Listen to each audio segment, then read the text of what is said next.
sa po vjen një krye komandant apo drejtues policie, të gjitha grupet, le të themi ato të cilat janë merren me vepra penale të prezumuara, ishte të atakojnë dhe të japin ato gjë që ata e dinë se duhet t'i japin për të vijuar pastaj atë punët e tyre të liga. Kështu gjë që në Tiranë apo në qytete të tjera të mëdha, ose nuk ndodh, po jo kaq rëndomte kam fjalën, jo kaq kështu.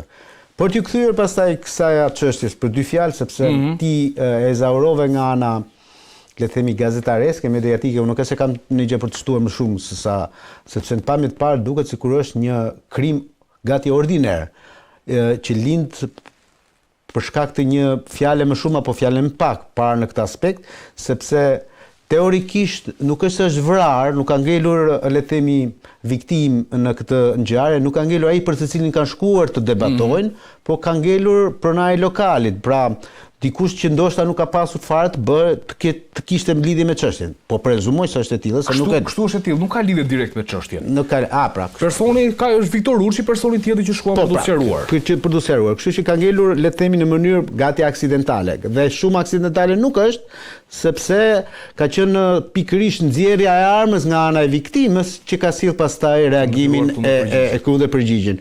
Pyetja që u ngre pastaj këtu është e para një herë, përse viktima do duhet jetë me armë? E dyta, përse këta agresorë që shkojnë në një, le themi, në një bar kafene, shkojnë të përgatitur po edhe këta me armë. Çfarë do të thotë që edhe këtu prezumimi i fajit qëndron. Sapo më dogje pyetjen sepse, domethënë, a mund të ndodhi që këto grupime të tilla të funksionojnë kështu sepse këta realisht kanë qenë me armë. Personi shkon me armën te banaku, të tjerë shkojnë nga rruga me armë dhe futen. Pra, do të thotë bashkëpunimi me policinë do të jetë faktor. Ose ndoshta nuk është çështja thjesht e bashkëpunimit me policinë, por është ideja domethënë që këta janë persona të cilët e mendojnë, e paramendojnë të keqen që mund të vijë, pra veprën penale, sepse ti dhe unë nuk dalim me pistolet nga shtëpia në xhep. Mos e thon zoti. Ne nuk kemi, po edhe sikur, nuk dalim nga shtëpia me pistolet, për më tepër për të shkuar, domethënë, për të debatuar, po themu, për të zgjidhur ndoshta edhe një lloj pakënaqësie apo inati apo problematike që mund të ketë para. Atëherë nuk zgjidhet me pistolet në xhep. Që këtu teorikisht në doktrinën juridike futet ajo, domethënë, prezumimi i asaj veprës penale. Pra, që ta shpjegojmë më thjesht. Deri në 1994, kur ka dalë ky kodi penal për cilin ne po flasim, kodi që ishte aso kohë të dënonte edhe për mendimin, për veprimin por edhe për mendimin. Pra ti ishte për shembull rasti tipik ishte në 55 për agitacion e propagandë. Pra nuk mjafton domethënë që ti ta shaje regjimin, po mjafton që ti të mendoje kundër regjimit dhe ti klasifikohesh si një person që e ke kryer tashmë veprën penale. Kështu ka qenë pak a shumë. Tani, për të ardhur te rasti konkret, këtu është hequr nga 94, pra dënohet veprimi, jo mendimi që mund të kemi atë. Por ama gjithsesi në teorinë juridike, për të shkuar deri te pasoja, ka një mendim, ka një shkak, ka një, le të themi, një narrativ të gjës. Sepse nëse po ta marr të prezumuar gjithë këtë histori, nëse këta do kishin shkuar me duar në xhepa, pra s'do kishte pasur armë. Sot me shumë gjasa do kishin një viktim. Se sado me grushta nuk do vritesh dot. Shkon tek vrasja me paramendim. Rasti konkret ka mbështypjen do të jetë vrasje në rrethana cilësuese. Po, sigurisht është në rrethana të gjendjes, o mund të kaloj edhe në rrethana psiqike, se varet se si janë kapur aty, mund ta kenë qelluar tjetrin, pse thash, sepse edhe ky që është plagosur, është plagosur më kohë, domethënë, i kanë qelluar direkt tek tia. Pa ka rrshitur një fjalë më shumë, ka rrshitur një fjalë më pak. Pra është një çështje hetimore e cilës nuk ja nxjerrim dot neve fundin këtu. A ka dorë shteti në të tilla raste, në tilla problematike? Shumë e vështirë ta thuash. Shumë e vështirë që ti të arrish, domethënë, edhe me policinë më të mirë të mundshme. Pra, me CIA, po thuash ja me FBI këtu, shumë e vështirë që ti të futesh në kokën e një personi që duke ditur se çfarë do ndodhi me atë nesër. Kështu që këtu nuk do të shfaqsoj organet ligjvatuese, po them domethënë që edhe ti ngarkoj me një gjë për cilën shumë e vështirë domethënë për ta neutralizuar, nuk më duket. Unë gjej rast tani këtu se ato që duhet thënë, që ky është rasti tipik I atyre çështjeve që ne themi 24 orët e para janë shumë të rëndësishme, 48 orët po aq të rëndësishme, 72 orët e tjera bëhen të rëndësishme, pas 72 orësh pastaj të kalon shëndem.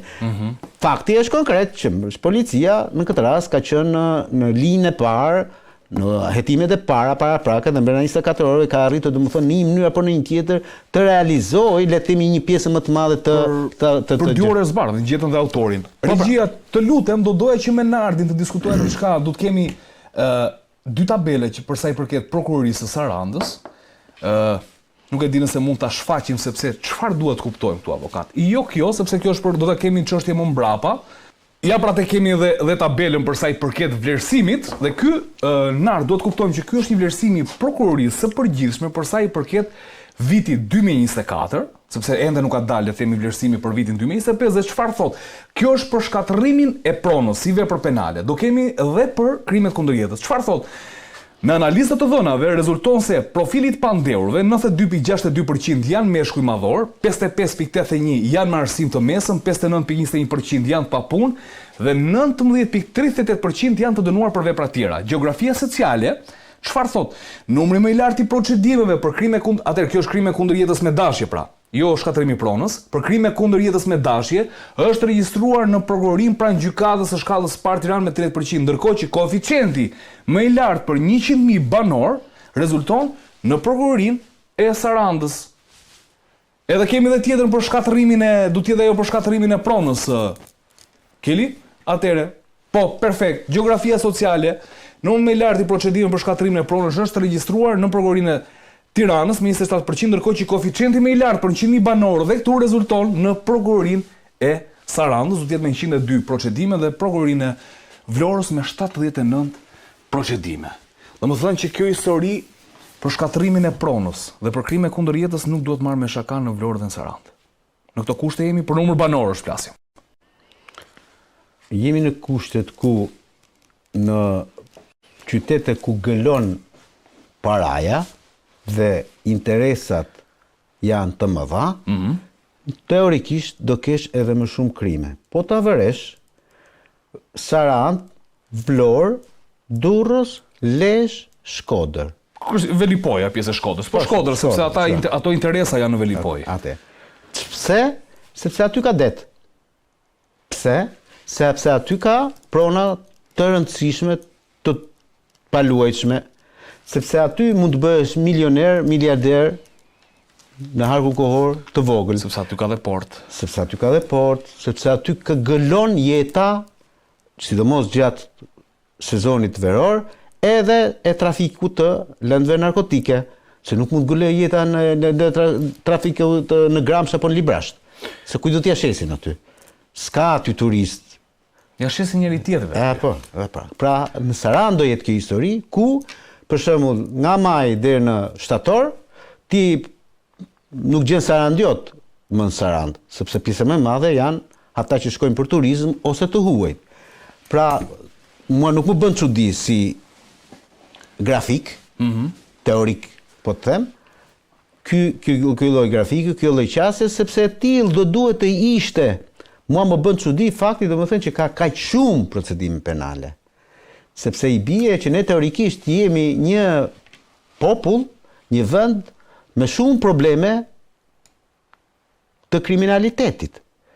Sepse nëse ti mua më thua domethënë që ka 96, domethënë ka shumë procedime penale në përgjithësi. Vetëm Saranda dhe prokuroria e Sarandës domethënë për shkatërrim prone. Po pra, do të thotë 79 Vlora. Po, do të thotë domethënë që ke një numër shumë të madh të atyre të cilët e shikojnë pronën si gjën parësore dhe nuk mund të ndahen prej tyre sepse normalisht është benefiti kryesor me të cilin nxjerrin të ardhurat e tyre.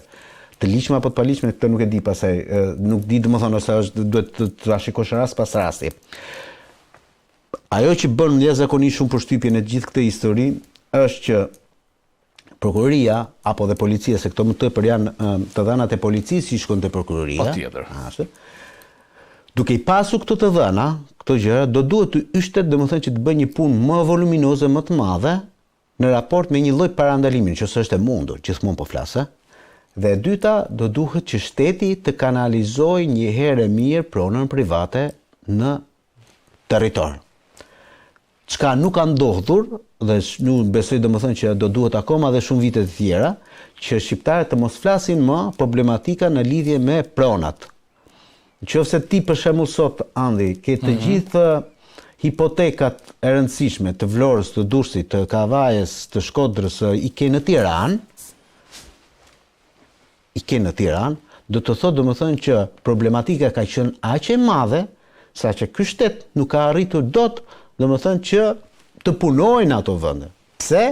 Sepse ishte pamundur të jetë mend para pak kohësh ku në Vlorë një drejtor nuk duronte më shumë se 4, 5 muaj, 7 muaj, 8 muaj. Po jo shumë aq, edhe më pak. Pra, domethënë 2-3 muaj ikte. Pra, do të thotë domethënë që presioni është aq i madh saqë është pamundur që të punohet në të tilla pozicione. Presioni që vjen nga krimi kryesisht. Sigurisht, nga unë s'vjen presion asnjëherë. Kështu që në këtë aspekt ti duhet të kuptosh problematikën që kanë këto qytete. Dhe për ta rregulluar këtë, nëse ka bon sens për ta rregulluar, këtë mund ta rregullojë vetëm qeveria e shteti në vetvete. Pra nuk është një rregullator prokuroria, policia për këtë. Këta janë hallka fundore e historisë. Pra ka ndodhur ngjarje dhe këta merren me ngjarjen pastaj mbrapa. Problemi është që të mos shkosh te ngjarja. Dhe si bëhet kjo? Duke i vendosur një herë mirë historinë e pronave në Republikën e Shqipërisë së të rinderuar. Neve kemi harxuar para pafund për digitalizimin e pronave, për gjithë këtë historinë, por akoma vazhdojmë domethënë me procese gjyqësore të cilat mund të vazhdojmë me 10, 15 apo 20 vite dhe kur nuk e kemi ndarë akoma në tërësinë e vet pronën. Pra, pavarësisht se themi që prona është e shenjtë, në pjesën më të madhe të gjës, na vëret domethënë që procedimet penale vijnë pikërisht për shkak të këtyre konflikteve që bëjnë. Kjo vjen edhe për shkak të se ne jemi një popull që nuk e se e njohim shumë pronën private, se të rrish 50 vjet, 45 vjet nën pushtetin e Enver Hoxhës, normalisht ka kaluar një brez i tërë pa e njohur çfarë është privatja dhe është publike. Kështu që në këtë aspekt nuk më bën çudi domosdoshmë gjithë kjo histori e Sarandës apo e Vlorës apo po duhet të jetë Durrësit, se ti harron Durrësi, po Durrësi ka qenë edhe ka mbetet domethënë një nga problematikat më të mëdha që ka pasur ndonjëherë. Po duhet që nga Qerreti dhe deri në Kipirodonit. Çka ka ndodhur në Durrës? Në Durrës ka ndodhur që çfarë patëm për të ndarë, i ndan me sa duket, edhe Spaku ka bërë disa goditje për disa nga emrat e, le të themi, botoskrimit, cilët e sunduan këtë qytet për më shumë se 2 dekada dhe kam përshtypjen ka rënë në një lloj qetësie tani, duket sikur jo çështje balance, është më tepër çështje kontrolli nga duar të forta dhe që çfarë patëm për të ndarë e kanë ndarë deri në këtë momente. Se çfarë do ndodhi, ndoshta dhe me lëvizjet politike të cilat sigurisht zhvendosin dhe fokusin ndaj atyre të cilët mund të bashkëpunojnë në forma të nëndeshme, mund na prodhojnë sigurisht ose të na ripërsërisin atë se çfarë ka qenë disa vite përpara ose të na prodhojnë një realitet të ri. U përpoqja ta thoshja pak në mënyrë diplomatike. Mirë, një çështje tjetër që dua të trajtoj me avokatin bëhet fjalë për gjyqin që po zhvillohet ndaj Erion Veliajt. Më saktë gjyqi që po zhvillon Veliaj në raport me njërin nga prokurorët e çështjes Olzdado në gjykatën administrative, dje ka pasur dhe një mbështetje nga disa figura, le të themi, të botës së artit. Por ndërkohë që shkon në gjyqin në administrative, duke sikur mungon në gjyqin që zhvillohet ndaj tij për sa i përket akuzave që ka ngritur prokuroria e posaçme. Ndjekin disa fragmente nga gjyqi i dieshëm dhe rikthehemi për diskutim.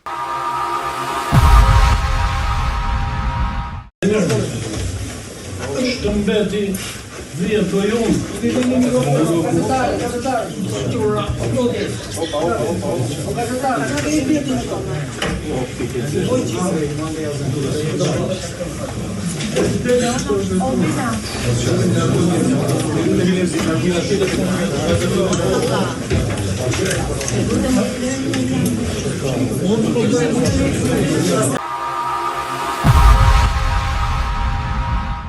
Mirë, këto ishin disa fragmente nga gjyqi që po zhvillohet në administrative. Tani avokat.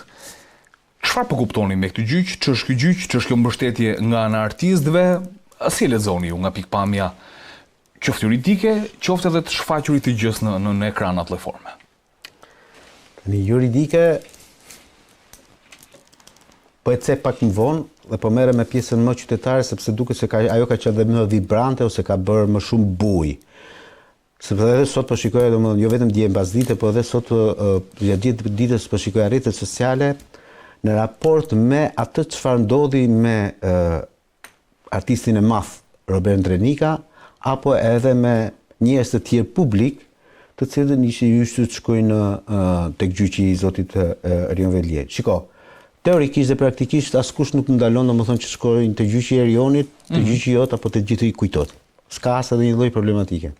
Po kur ti je një njeri publik, një artist i madh, çdo veprim që ti bën, pastaj ndikon tek ata të cilët ty të shikojnë dhe të duan të shikojnë gjatë gjithë kohës për artistin e madh. Sepse nuk ka pik dyshimi këtu, besoj, dhe nuk ka njeri që mund ta mojë një gjë të tillë, që Robert Drenika është një nga kolosët e kinematografisë shqiptare, e teatrit, po duash ti dhe e të gjitha. Pra këtu nuk ke nevojë të flasësh. Por mua personalisht, pastaj kjo është ndjesi shumë e keqe, zhgënjyese që unë pata në momentin kur pash këtë, është se për te artistit gjigant pash një njeri mikroskopik. Përse? Të vogël. Sepse ti nuk mundet, domethënë ti mund të shkosh të bësh le të themi publikun, disa them se gjiun, po dhe se gji mund të quhet, se s'ka ndonjë problem të madh. Shikosh diçka. Shikosh diçka, ti nuk ka ndonjë problem të madh, ta bësh. Pavarësisht se qasja ime prap do thoshte po çdo ti aty. Po gjithsesi le të shkosh, mos ka ndonjë problem fare. Do të shkosh, le të shkosh aty, po. Por jo të arrish deri te pika që të shkosh ta puthësh në ballë këtë. Edhe ti thuash atë që të ka ngelur ty ta lëse e bëj unë. Kjo është tipike marksiste leniniste, i them unë. Ndoshta diferenca e moshës, ndoshta njohjet personale që mund të kenë. Unë po përpiqem të kupton janë njerëzore të Robert Drenikës në këtë histori, ëh. Ta thash edhe një tjetër. Ti dhe unë nuk e shikojmë dot Robert Drenikën për teje figurës së madhe giganteske që ai ka si aktor. Dhe në momentin kur ai shfaqet ndryshe, ne e njohim si aktor atë, ne nuk rrim me Robert Drenikën si njeri më burr. Pra unë e kujtoj atë si aktor dhe do vdes duke kujtuar si aktor. Në momentin kur ai më shfaqet mua përpara një personi që sot prezumohet i pafajshëm, por mbi të qëndrojnë 13 akuza penale, 13 akuza penale, këto si jurist, do pastaj që të bëj unë qytetarin, ta them me botkuptimin më të plot. Si qytetar i Tiranës, unë mendoj që Erion Velia është një hajdut me çizme. Po ky është perceptim. Kjo është totalisht perceptim. Ashtu sikur dikush tjetër mund të thotë Erion Velia është burri më i mirë ose kryebashkiaku më i mirë që ka pas në një Tirana. Siç ndoshta Drenika e konsideron të tillë. Po, ky është perceptim qytetar. Po. Tani, megjithëse po më pyet mua, po them, është hajdut me çizme. Po këtë nuk e dënon, fjala ime nuk e dënon Erion Veliajn. E kuptove? Jo, shumë e qartë. Jo, ndarja është e qartë. Po fjala e Robert Drenikës e ndihmon ose e dënon Erion Veliajn. Se ti nuk më vën dot Leonard Karaj në një pozicion me Robert Drenikën, se më mbyte fare pastaj. Po thuaj që vajtja Robert Drenikës më parë ka dhënë një impakt, domethënë që Velia të lexohet si një imazh pozitiv, po vuan burgun kot. Po tani do ta bëj unë. Po pra, kjo është historia, sepse po them një tjetër, un kam 2 vjet, 3 vjet, un ti ndoshta kolegë të mi që mendojnë si un, që themi që ky zotëria duhet të ishte me kohë me vakt në burg. Ky është perceptimi jon, se dënojmë ne Erion Veliajn. Okej? Por e thënë nga ne, nuk ka një vlerë kush e di se çfarë, kur e njëjta gjë, në të mirë apo në të keq, thuhet nga një personazh si Robert Drenika. Pra këtu duhet parë historia, më nuk duhet parë thjesht një ide dhe më thënë, ama se çfarë bëri ai? Jo, jo si çfarë bëri ai. Si çfarë bëri ai? Është Robert Drenika, më nuk është Andi Bora apo Leonard Karaj. Ka peshën e një personi publik gjigant në sytë e njerëzve. Dhe kur ti shkon aty dhe thua, ky është Palacio, atëherë të gjithë njerëzit perceptojnë si ti, sepse të duan ty. Sepse duan artin tënd. Kurse kur ti shkon aty thua burgun tënd e bëj unë, atëherë njerëzit thonë prit valla ç'a ka ndodhur? Si është metamorfozizuar ky njeri? Si është e mundur që ky është ndruar në këtë lloj mënyre? Se unë s'po merrem me ata asgan të tjerë, por ata janë lëtyra fare. Ca portokalla xhinje, ca njerëz të cilët teorikisht dhe praktikisht gjatë gjithë këtyre viteve në nënvërterimin e Erion Veliajt si kryebashkiak kanë marrë të gjithë projektet e Bashkisë Tiranë. Do thuash ti po duhet i merret edhe dikush tjetër. Dakord, më dakord. Le ti merret edhe dikush tjetër, por nuk e bëjnë sepse u doq barku për Erion Veliajn, më jo. Apo gaz aerostrategjiku. Se Gaspaja një aktor na u bë ka neve investitor strategjik. Tani ti prit një sekondë burr. Është i bie sikur unë të shkoj të tani dhe të rivalizoj Lionel Messi. Po s'bëhem pa dotun. Unë jam këtu. Ti je djali luftar paes vlla. Ti je një artist.